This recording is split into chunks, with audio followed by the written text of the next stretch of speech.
I am practicing and learning how to lean more into my feminine energy in that regard, not being the initiator for everything. And I don't mean like being soft and feminine and getting princess treatment all the time. I love princess treatment, right? That is my thing, but that's not what I mean. I mean like in receiving and not always being the helper or the initiator or the leader.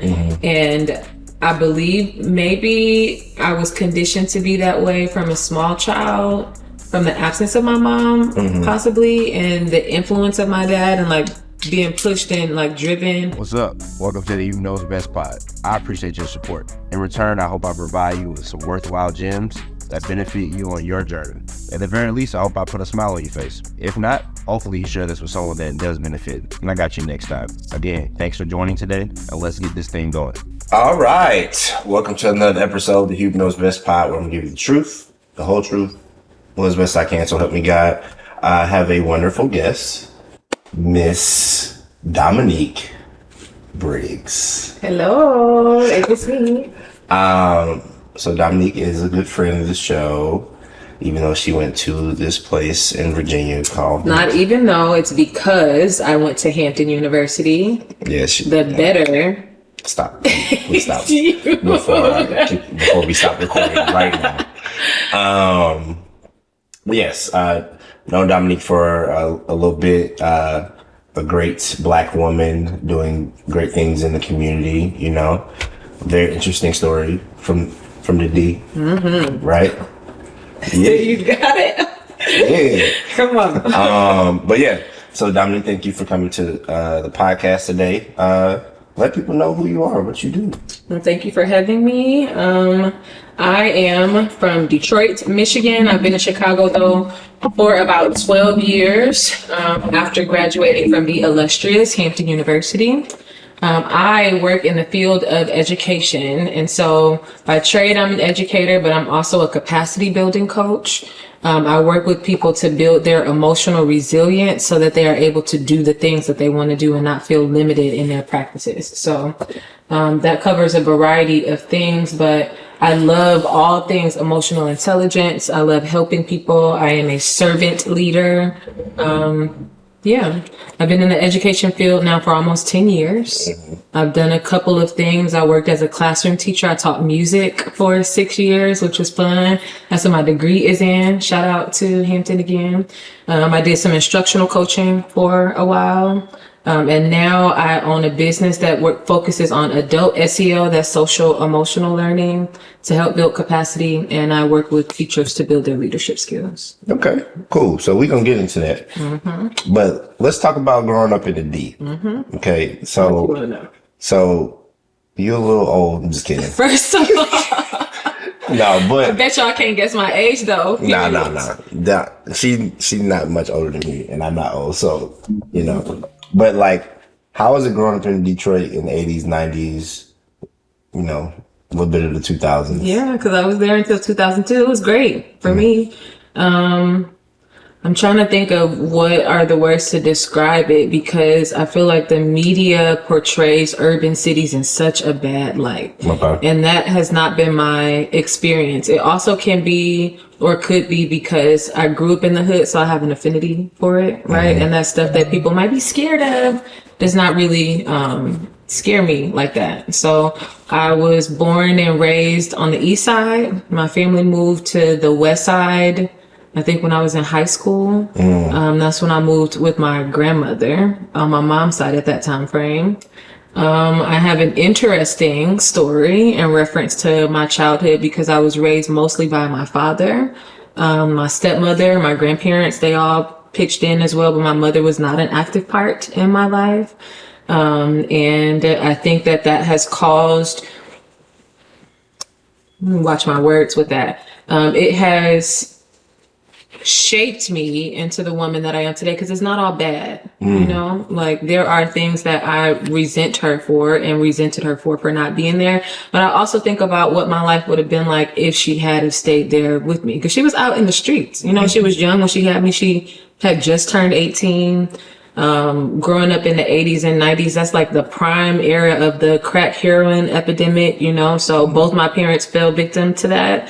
My dad was just functional and being able to do that. So I think it allowed me to be able to connect myself to women who really poured into me instead of following behind someone who wasn't necessarily doing something that was positive and productive. So I'm grateful for that. I went to Cass Technical High School. Shout out to my people from Detroit that know about Cass. I know about Cass. What you know about Cass? Y'all have had a few football players. Okay.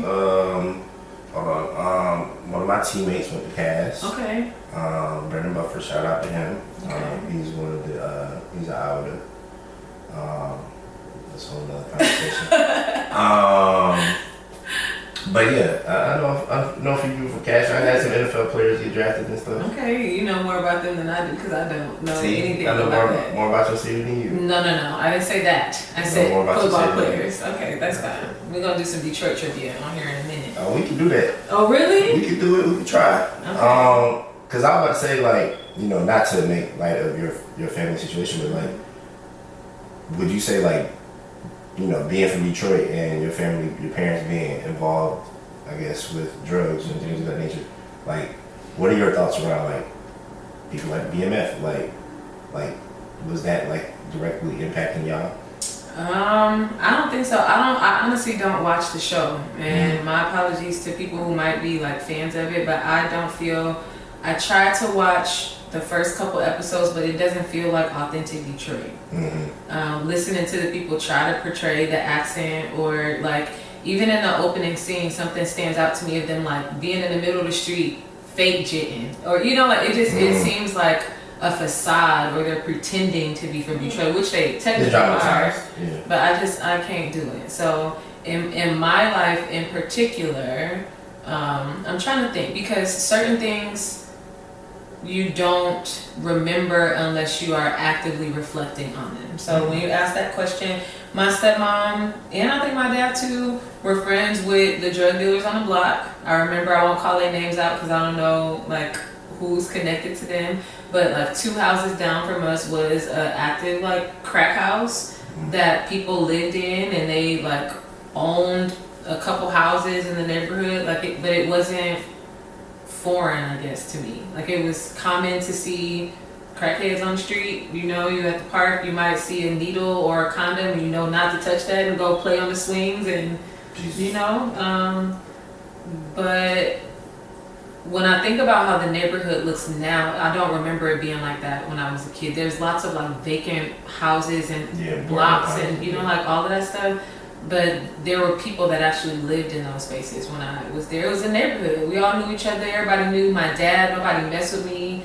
This is during the time frame when you go get cigarettes for your parents from the store, you know, as a minor and all of that stuff. So all of my memories of Detroit and the scenes and the neighborhoods are like nostalgic and fond.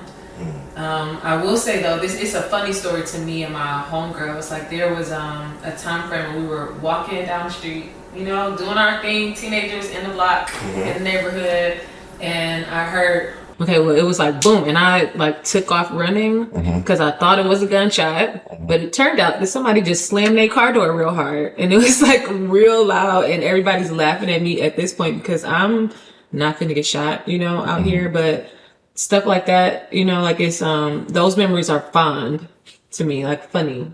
I'm not like, oh my god, it was so bad. It was so rough I had everything I needed, most of what I wanted.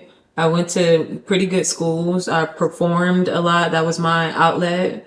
Yeah, so. Yeah, no, I mean, I think a lot of us, or a lot of people like you, my situation wasn't anywhere near yours as far as like my parental situation or like the things going on, but like I see other people, I was around things like that, you know, growing up. And it's interesting that, you know, you grew up in a very musical, like academically like strong way, enough to get a scholarship to HBCU, right? So like that's an accomplishment and like perseverance in itself, right? So like you talked about being a music teacher, I also know that you were the first female drum major. Head, you got to say it right. Okay, the first head. The first female head drum major, because there were female drum majors before me, and I never want to like take away their shine. But I was the first one under the direction of Barney E. Smart. He was our former band director. Rest in peace. I loved him like my dad. To serve in that role. So yeah. Right. And so like to do all that, to have those accomplishments coming from your background, right? Like, do you sometimes sit back and reflect on like, damn, I really overcame a lot to be who I am and where I was or where I am? Do I feel like that? I don't know if I feel like that. I think you said this to me a couple days ago, where we were talking about somebody and we said, if it's not in you, it's not in you. It's either in you or it's not in you. Oh, we're talking about you. Yeah. No, we were talking about a young lady. If it's in you, it's in you. If it's not, it's not. And we do these exercises at work where we reflect on questions about like our life in general. And they one of the questions that we ask is, what did you want to be as a child? My very first like career aspiration was to be the first first Black female president of the United States. So I've always been like that. I think that it has, those things were instilled in me by my dad, because I remember standing in front of him before we would go to bed at night. He would be sitting on the side of the bed. He pulled me in front of him and he would say, what's your motto? And my motto is, I can do anything if I try. And I've just always tried, and I've always been blessed to be good at the things that I tried to do. Right. So why not? You know, I never felt like there was a ceiling. And if somebody told me that I couldn't do something, or if I noticed that it was something that has not been done before, that's the lane that I was going to take. Okay. So, I don't think that I feel like I've overcome, maybe in these recent years, as I start to reflect on, probably within the last 30 days, actually, as I reflect on the things that I have accomplished, that only comes because I'm so hard on myself, because I feel like I should have accomplished much more. But then I'm like, that you know, you know, but then I'm like, Domonique, my father died when I was 19 years old. My mother was not a part of my life. My grandmother, my dad died when I was turning 20.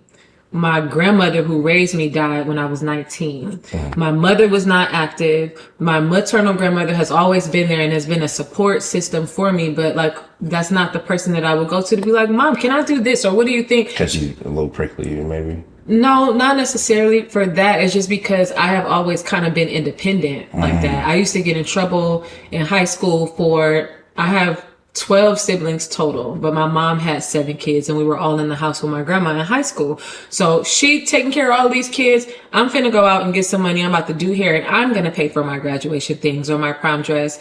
And she was upset with me because she wanted to help with that. But I've always been like an initiator, go-getter type. So everything that I have accomplished, from going to Hampton to moving from Hampton to Chicago to all the things that I have done, have been based off of my own decision-making skills. And that's a lot, you know, to be out here navigating the world basically alone and still get to the leadership positions that I've gotten to be respected in the education community the way that I am, to raise my children the way that I'm raising them. You know, like that's not an easy feat. And so I'm trying to ground myself in that and be proud of what I've done, and not so upset that I have not done more.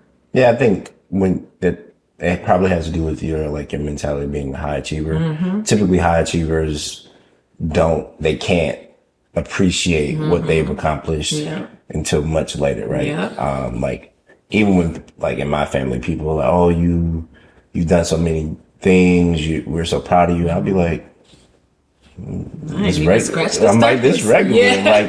I'm like, if you saw my friends, you'd be like, bro, you lacking. Yes, but you know what helps me with that? I think about their backgrounds too. My friends who are doing what I would consider much better than me, oftentimes come from 2-parent households that had lots of structure. Structure, and they were well provided. I was well taken care of. I'm not trying to take outside of that or take away from that, but private schools, privilege, tutors. lots of things that we did not have, they had resources that we did not. Yeah. And so the same way that I work to provide scaffolds to my kids in the schools and help my teachers to do that and look at things from different perspectives, I have to do that in my life too. You know, I'm still climbing.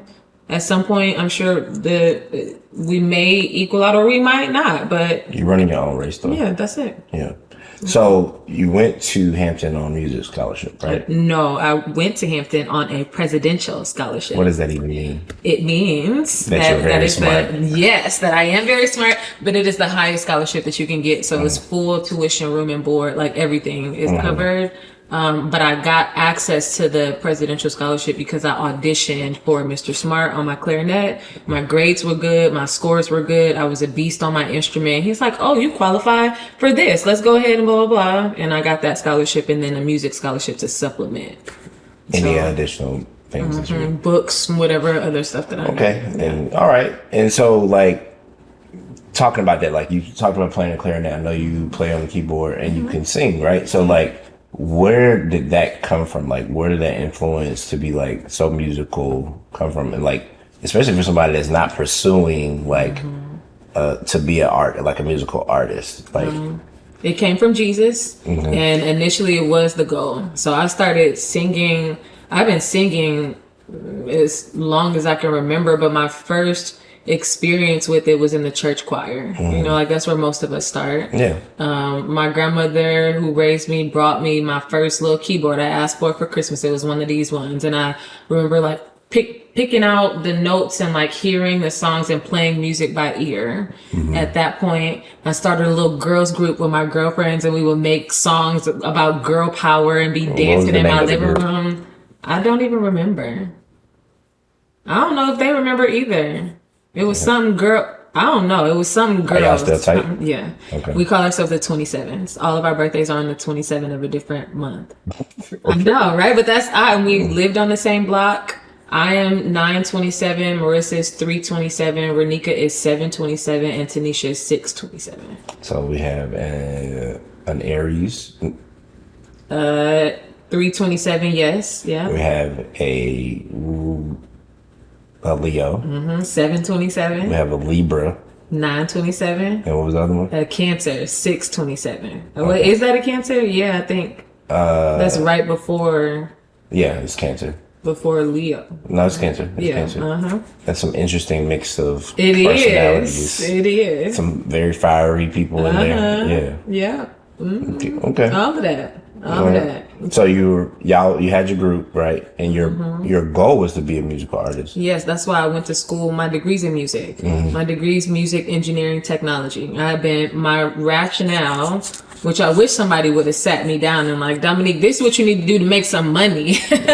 Right? Be a producer. You know, but my rationale was to, I had been performing my whole entire life, like ever really since I came out the womb, my whole entire life, theater, dance, sing choir, so vocal instruments. I play multiple instruments, and I decided to go for MET so that I can learn the back end.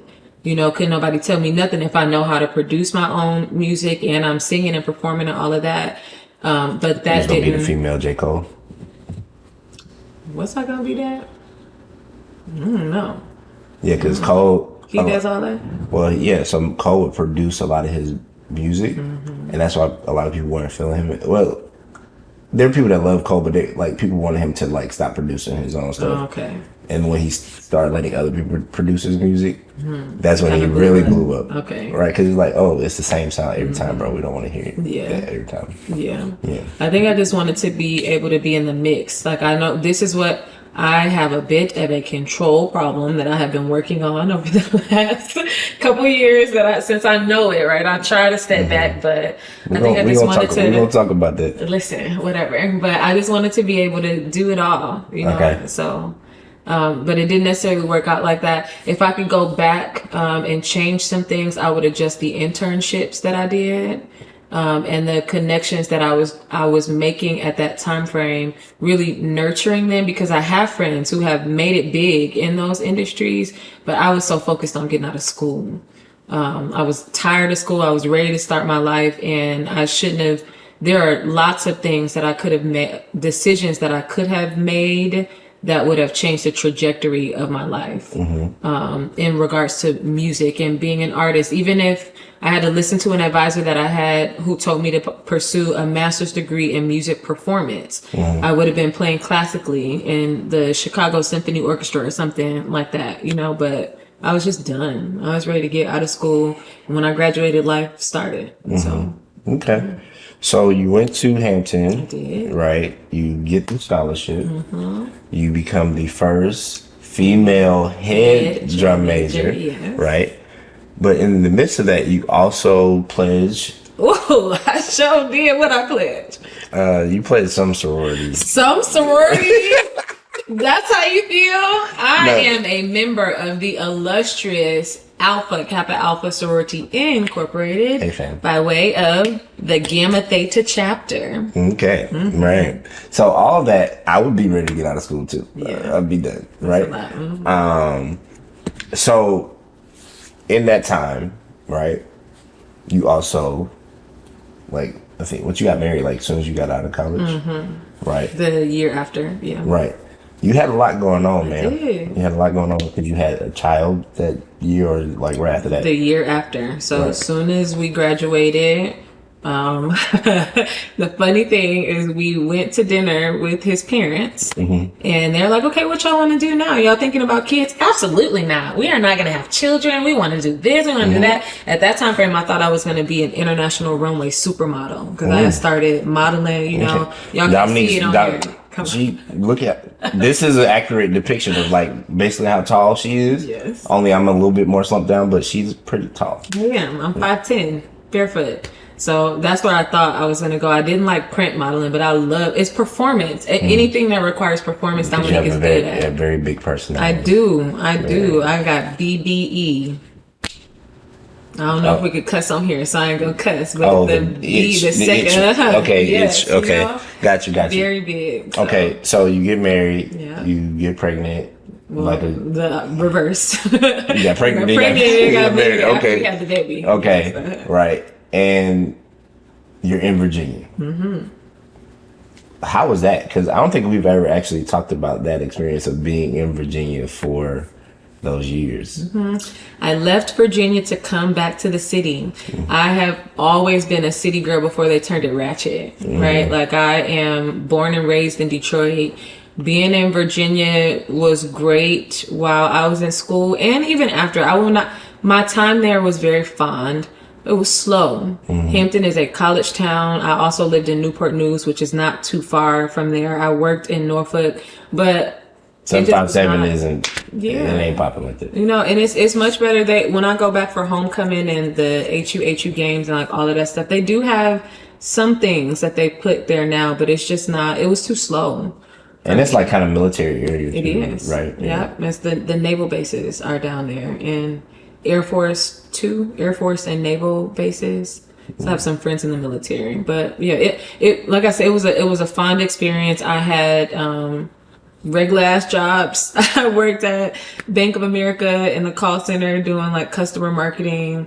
But then I transitioned into residential property management, and that's where I started to get like my career footing. But I moved from there in 2011 to come to Chicago to be closer to my family. I was trying to go to Detroit, but they gave all the positions away before they made me my position or my offer when I was working for PNC then. So I came to Chicago and I've been here ever since. Oh, that explains why you have PNC. Okay. Yeah. You left them and kept them as a I bank. did. Sure did. Okay. And so, you know, what was it like mentally, like having your daughter? Shout out to Catherine, right? You know, you can let her know she got shouted on the podcast. Hey, baby girl. Like, and shout out to Eva too, because we can't. we're gonna get to Eva. Okay, I'm like, but there's a gap between those. It is a gap. It's a big gap. Okay. Yeah. Okay. You know, let them have their own shine, Yes. right?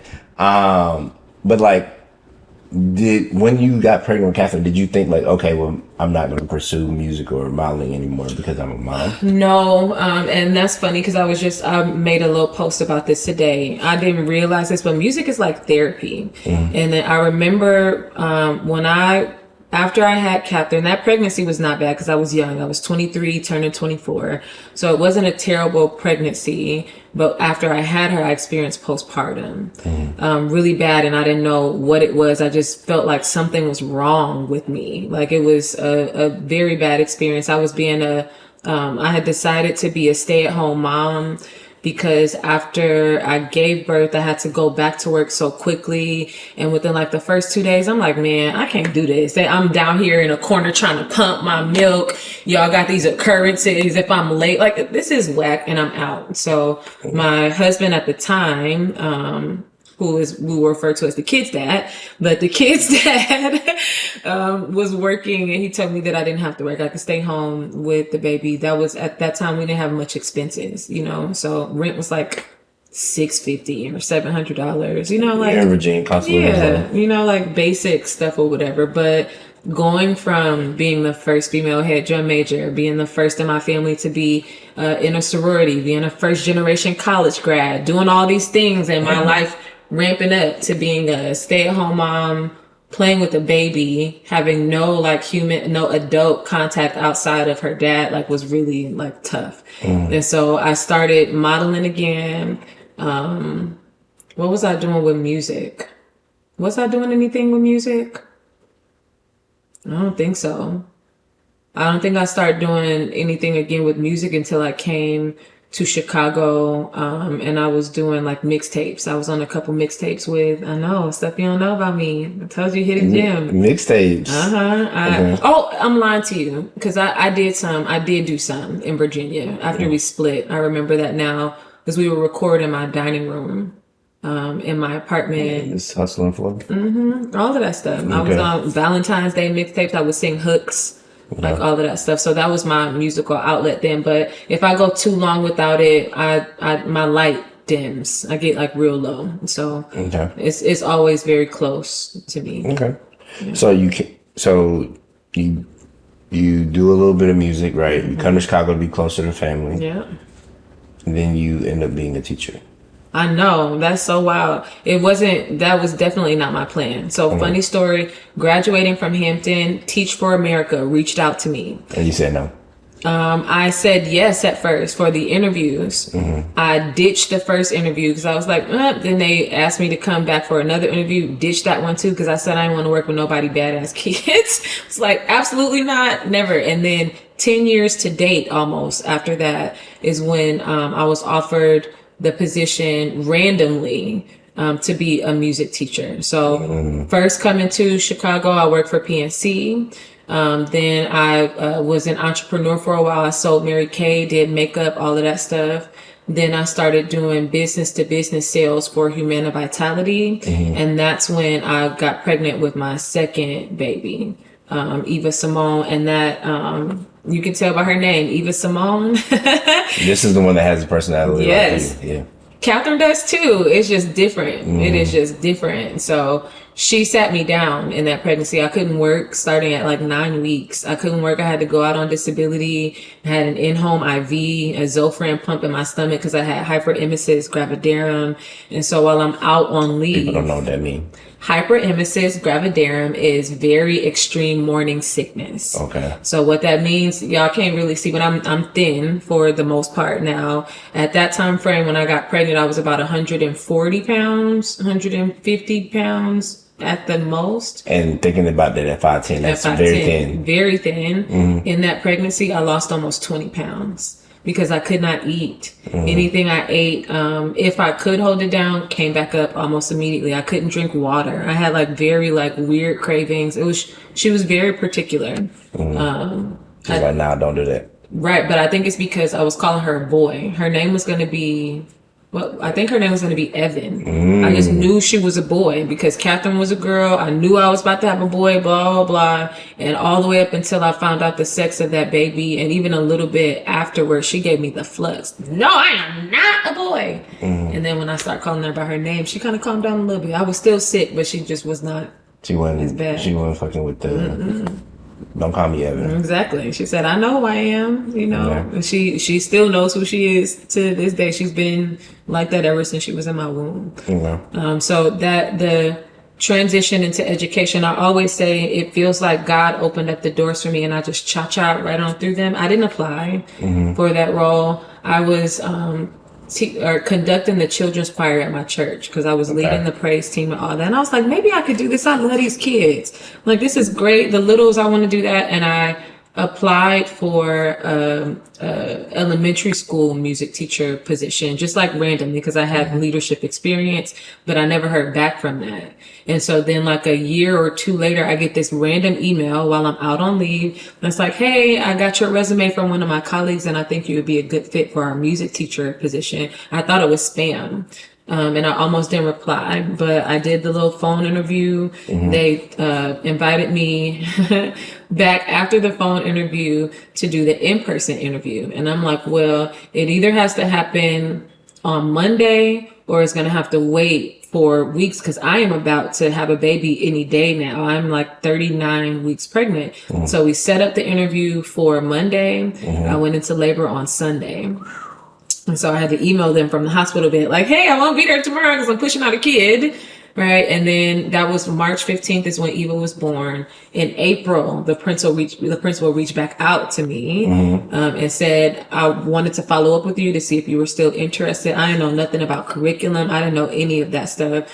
But I worked at a charter school. And because I had a degree in music, that's what I needed at that time. And they taught me everything that I needed to know with professional development. By year 3, I was a master teacher because teaching is my gift. When I became a teacher, my friends are like, Domonique, we knew, because I would say stuff like, who would have thought that Domonique Natasha was going to be a teacher? And all of them say, we knew. We don't see how you didn't know. You've been correcting us and teaching us ever since we was, little bitty kids. So. Or how do we say percent sign? Yes, percent sign. Okay. That means sidebar, y'all. Yeah. Sidebar. She taught me this, right? I did, because I'm a teacher. Okay. Yes. So let's talk about this, right? We're going to pivot. We're going to go back to this, right? We're going to pick back up to your story. Like, how do you feel like your personality of like being this very headstrong, very do it on my own, kind of like a little bossy? Not kind of. I was trying to be nice. Thank you. Say things softly, be nice, right? Like, how do you feel like that's impacted you in life? Like, just in general, like relationships, work, career, like just life in general, like good or bad? How does me being a boss bee impact? And a little bit of a narcissist. Un poco, just a slight, and it's a narcissist part. I'll teach you about internal family systems on another podcast, right? Okay. But how has it impacted me? I think it has opened doors for me that might not have been open if I had more of a timid personality. But I honestly don't know because it's just natural. And so I feel like people gravitate towards me as the leader, number one, because I'm tall. I'm 5'10", barefoot, but I always wear heels. So I'm like 6'2". I dress well. I keep myself up. I am not afraid to ask questions, so people have always gravitated towards me as the leader. In recent years, I try to step back, to be behind the scenes and push other people forward, but it still don't work. I still get called out for that. So I feel like it's opened doors and made me visible. How has it impacted me in maybe a not so positive way?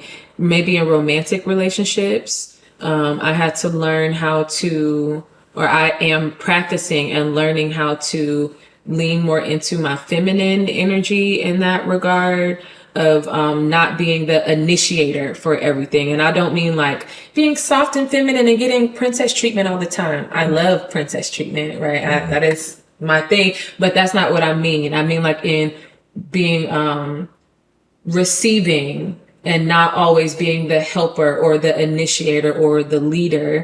And I believe maybe I was conditioned to be that way from a small child, from the absence of my mom, possibly, and the influence of my dad, and being pushed and driven saying things to me like, oh, I got a 4.0, but what did he say? I had maybe an A minus or something and a couple A's. And he's like, but you ain't got all A pluses. Why you don't have? So that's how I grew up, right? He treated you like a boy. No. Well, He didn't treat me like a boy. Well, so like, not like a boy. He treated you like a man would treat. Like, he didn't handle you with kid gloves, right? Like, that's something that I feel like that's how men react to things like, oh, even with athletics, right? Like, you weren't an athlete, but like. Technically, I was. I just didn't play like your traditional sports, but I trained every year in order to be able to do all the stuff I did then. Okay. You couldn't do it back then, even though you played football. You don't know what I could do. Oh, you could do it back then? Right now? No. Back then, probably. Okay. But what I'm saying is like men are typically harder on their sons, or just on their kids when they're doing things, right? Like I think about like how tough my father was on me about sports, right? Or like when he tried to teach my sister how to play basketball and how frustrated he, like men have this thing about like, yeah, you did this, but yeah, you did that, but right? Instead of like, yeah, and you could have, Yeah. you know, it's always like, yeah, you did this, but you could have done better, right? You did this right, but this is wrong, and that leads you to like always trying to be perfect at everything, right? Yeah. Yeah. I discovered that in therapy when I was 30. Because you have to always you dive back into the stuff in your childhood, and those are prevalent memories for me. That the A plus thing is a comment that I consistently brought up. I would get in trouble for like not keeping my room clean all the time, or just expecting to be top tier all the time. When you walk out the house, you are a representative of the Wilkins household. You wear the Wilkins name on your back. You need to make sure that you're representing your whole family in a, a positive way. And I think that maybe I need to start saying it to my kids. I don't know. Yes. My maiden name is Domonique Wilkins, like the human highlight. I've never met him. I was not named after him. He's never given me money. I've never spoken to him on the phone. I've never done any of that stuff. And I know the questions that come up because I told you I worked in a call center, and I used to have to say, thank you for calling Bank of America. This is Domonique Wilkins. How may I help you? And everybody had the same reaction as you. So I think I answered all the questions up front, right? Anything else lingering about the human highlight? No. Okay, no. Good. Yeah, well, you learn things about people when you're on this podcast, right? Yes. Okay, so you feel like it may have affected you in relationships. Yes. Right. So you become a teacher, right? After having this baby, right? But in the midst of that, you also become a divorcee, right? Yeah. And like from your perspective, like how has being a single mother of two while trying to pursue your career and do all these things, be an entrepreneur, how has that impacted you, like mentally, physically, emotionally? It's tough. I would say that it's tough, but I don't think that I view myself. Do I call myself a single mom? Their dad is very active.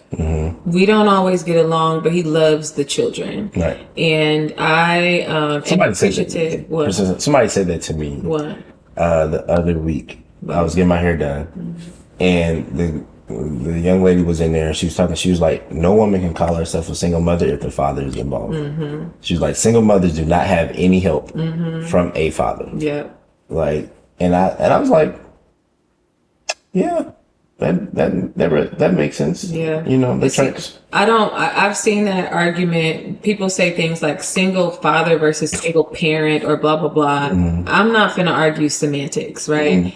I don't think I refer to myself as a single mom because of his presence. But when I was trying to put a label on it the other day, and I am unpartnered. And so even though he spends about 50% of the time with them, 50% of the time with them. When it is my time, it is still all on me. I don't have another active person in the home. And so all of the social, emotional development, physical development, academic development, it all falls on me during that time period. But I feel blessed in the regard of being able to, like, our schedule is week on, week off. And so one week I can be a full-time mom and like in my kids mix and like doing all that other stuff. The other week I can be a woman and travel and build my bit. That's what it's supposed to be. Most of the time I'm resting and then I do everything on the week that I have my kids. Long naps on the beach, but definitely naps and sleep. And it's important. It is. Yeah. And I'm an early riser. I'm up at like 4:30, 5 o'clock every morning. So is that like a mom or older woman thing? Like my mom wake up at 5 o'clock. I'm like, you ain't got nowhere to be. I don't know if I would just put it on moms because I have friends that are women that are also moms and some single moms that don't do that. They just be asleep. They be asleep. They be asleep. So I don't know. It's busybody. It must be the busybody thing. Maybe, but I be sleep at like 9, 10. No, my mom. No, that's the thing. Y'all go to sleep. So you know what? I'm gonna tell you what it is. It just because I'm like, where does this come from? This is the time that I get to be alone. I get to, the earlier I get up, I love y'all. I swear I do, Catherine and Eva. Woo, so much. Mommy loves y'all so much. And I need the time. Depends on the day. No, I always love them. They just get on my nerves. They just get on my nerves, but I always love them. Well, that happens especially when you have a teenager. Yes. And then you have someone that's becoming a tween. Woo. Yeah. So personalities are... Woo. And they're my children. It's little Domonique's out here. So pray for their teachers too, y'all, because all of that. But yeah, I think that's where it comes from. Before, because have I always been an early riser? Maybe not that early, but before it would be the nighttime is when I could I could put them to bed and then that would be my alone time. But now with their bedtimes being 9 and 10 o'clock, I'm falling asleep most times before them. And then getting up in the morning is when I can do my things that I need to do. Yoga, meditate, pray, be quiet. All of that stuff. Yeah. So, and I think that's also too. Like I think having my son, I'm starting to wake up earlier naturally, so I can like not feel so rushed when I wake up. Like, okay, I'm gonna give myself like 45 minutes to an hour where I don't have to wake up. I don't have to feed him. I don't have to interact because when he up. Especially when it's not daycare days, he is up, and he has a lot of energy.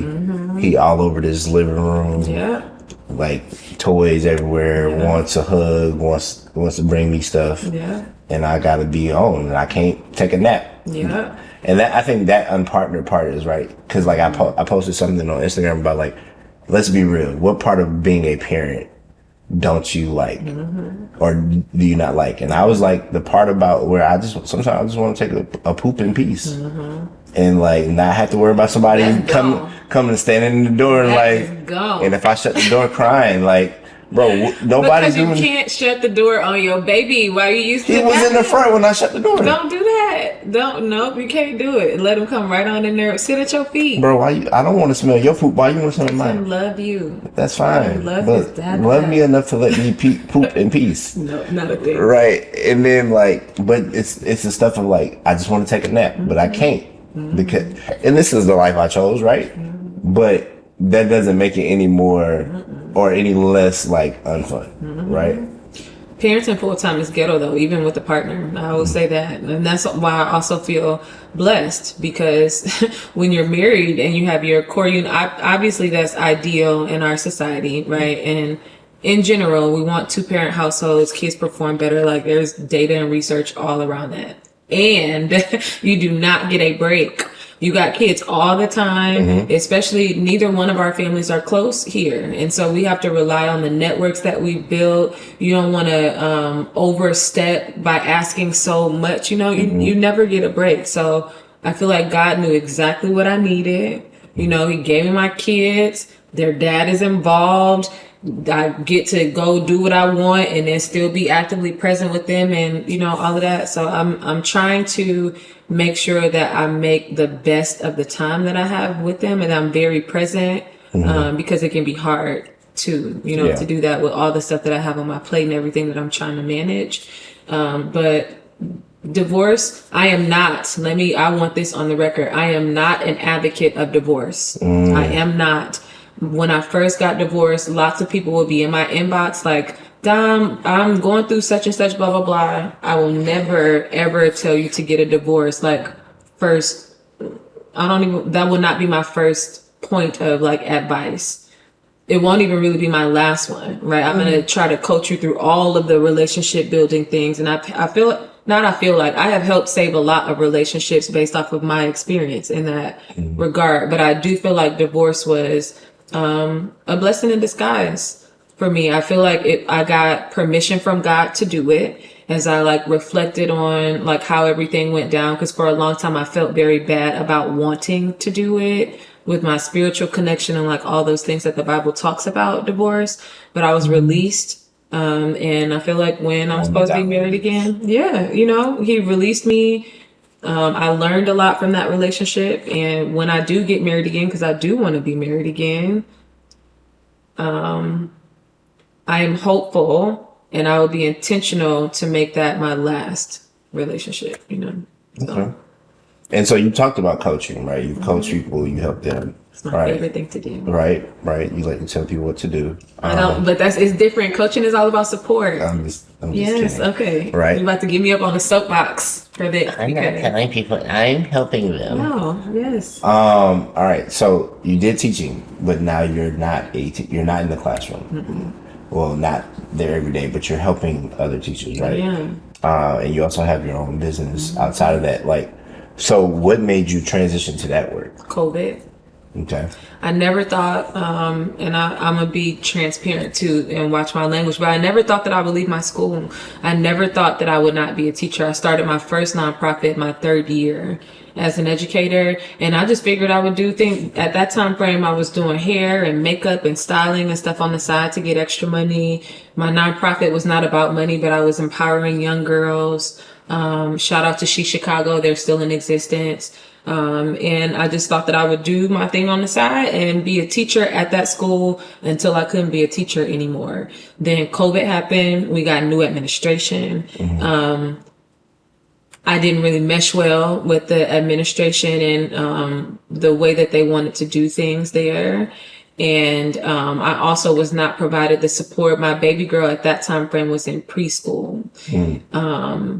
She was in preschool when COVID first hit, and then kindergarten when we started the second school year or that next school year. And she had to have her teacher called us teammates because they're on the computer. She's 5 years old. They don't know what to do. So you have to train them and all that. And I cannot be live with a class of 30 kids and be next to my 5-year-old at the same time. And when I presented that challenge to my administrators, it was like, well,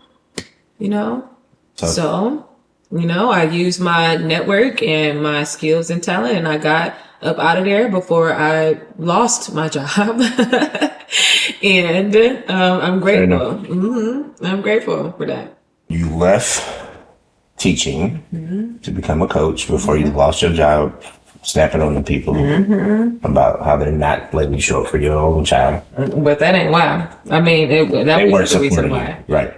She was The itch word. No, and I said it. I said it in a group chat, and I almost said it on a Zoom call. So I had to get up out of there before it mistakenly came out and we got into it. So. Okay. All right. And so you're doing that work currently, but you're also doing work that is probably a little bit more close to home for you as far as like the emotional resilience building. Yeah. Now you don't have to go into it, but like, why is that important for you? My goal is to heal urban communities from all the trauma that we have experienced that's been passed down really in our DNA from slavery. And I am one person. I know I can't do it all, but I'm trying to help as many people as I can. I feel like we have as much turmoil because we don't really know how to manage our emotions. We don't express them properly. We don't engage with them the way that we need to. And that results in people blowing up. They shooting. They leaving families. We're doing all of these things. And so I'm trying to help out with that. I was exposed to it. I realized that I had a choice in my thinking. Well, not necessarily in my thinking, but that I didn't have to do exactly what I felt when I became a teacher leader. And I learned about the amygdala in the brain. Are you familiar with the amygdala? It's the thing that tell you to survive. Is what's flipped when it's the prompting event happens and it sends a signal to your amygdala, and your amygdala is like, right? And so I learned from reading this book called The Art of Coaching Teams by Elena Aguilar. I love her, have all her books. If y'all are interested in anything around building resilience and education, all of that, read her books. But when she talked about that, I was like, oh my gosh, I have a choice. And I'm also not the only person that's experiencing this. There's nothing wrong with me. This is natural. It opened up my eyes in a way that was really, what's the word? Mind blowing, for real. And that awareness and learning the different components of emotional intelligence. And Or what does that look like? I think it looks a variety of ways. I think it looks like, well, what I'm working towards right now is helping teachers to be able to support students better. So, over the last few years, SEL has been a hot topic. SEL is social emotional learning, which is really just emotional intelligence in kids, right? You can't teach kids to manage their emotions if you don't know how to manage yours. How are we telling little Timmy to stop running or stop yelling at his partner, but you're yelling at him and I can hear you through the walls when I'm observing other teachers, right? So it's a skill that a lot of adults don't have. So I'm working with the adults so that they can be better for the kids. That's number one. I think about what it looks like in families, because a lot of us are transitioning to conscious parenting, but some of us still have that old school style. And most of the times, I'm like that too.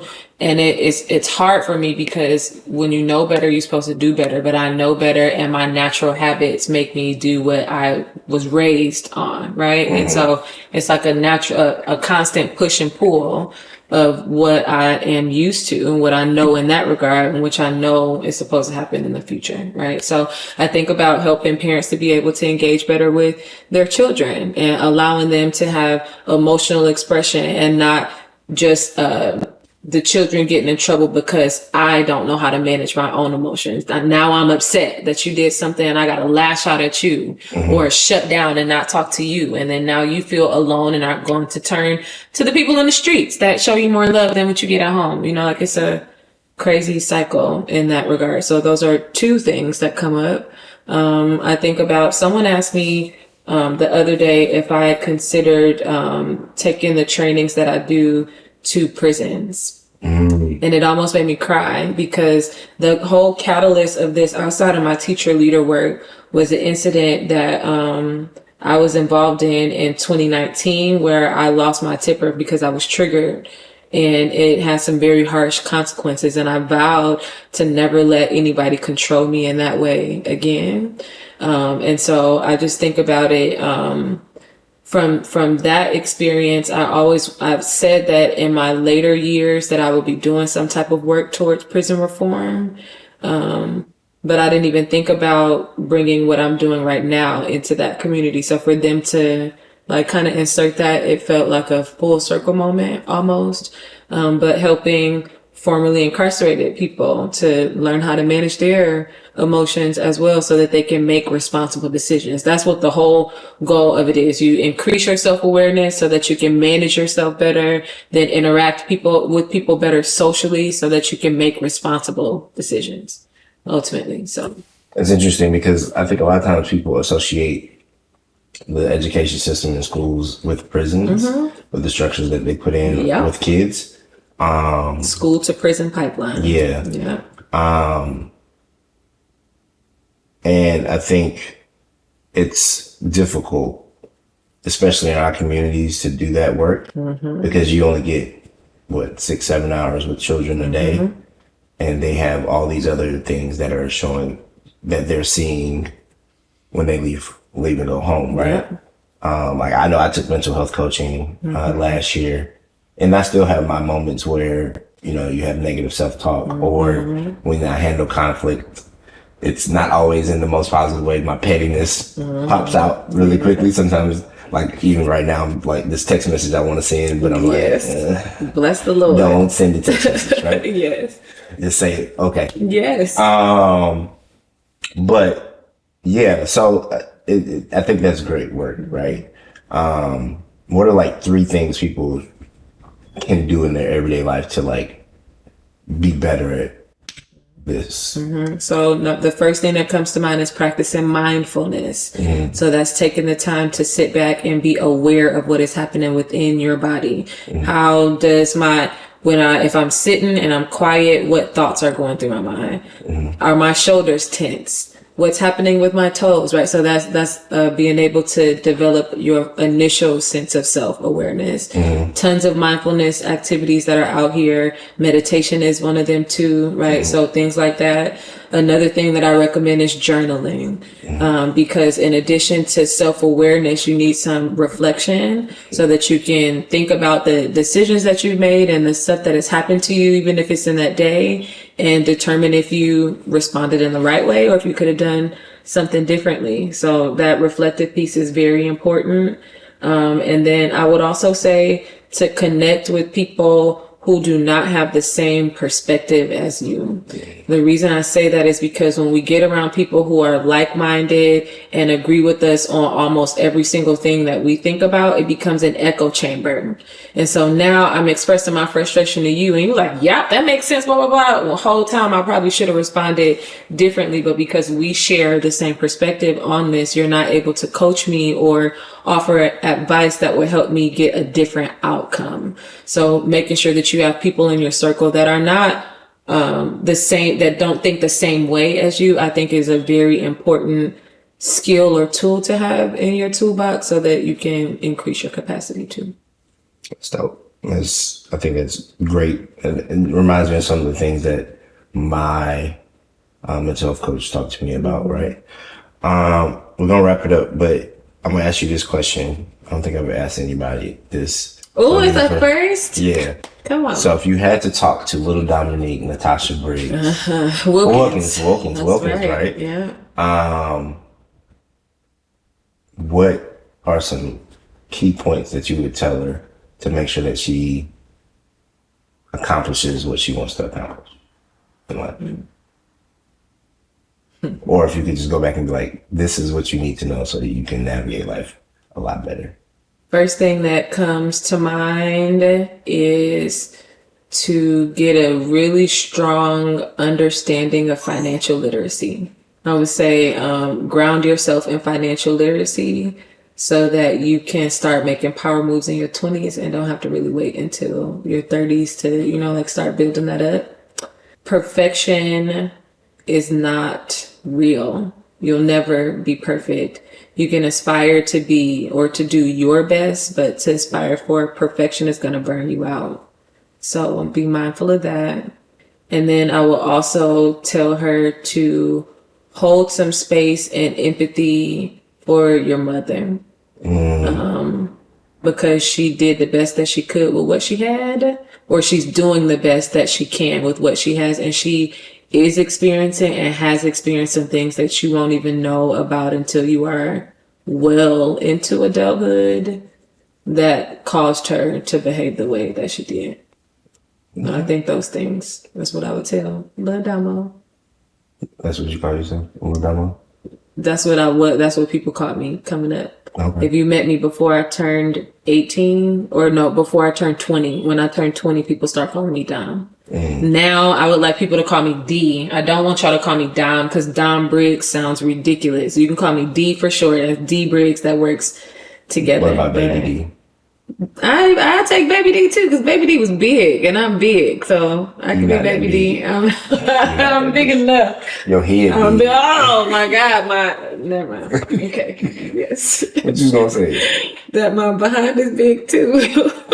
Y'all can't see, but she just has a caboose. Whatever. Yeah. You can go to my Instagram page, maybe and see something. Well, thank you for coming on. Mm-hmm. This has been insightful to learn a little bit more about you. Mm-hmm. Probably have you come on and talk more about Say it again, SEL. Social emotional learning. Yes. Yes. And help people learn about that and what goes into that, and where they can get more resources. If there's any please share a link with me so I can share it to people about that. But yeah, thank you for coming on. Thank you. Yeah. All right, guys. So as always, I wish you peace, patience, understanding, knowledge, wisdom, discernment, health, strength, resolve. Be your best self, because everybody's already taken. And so I tell you to be easy or don't, but every choice has a consequence and every action has a reaction.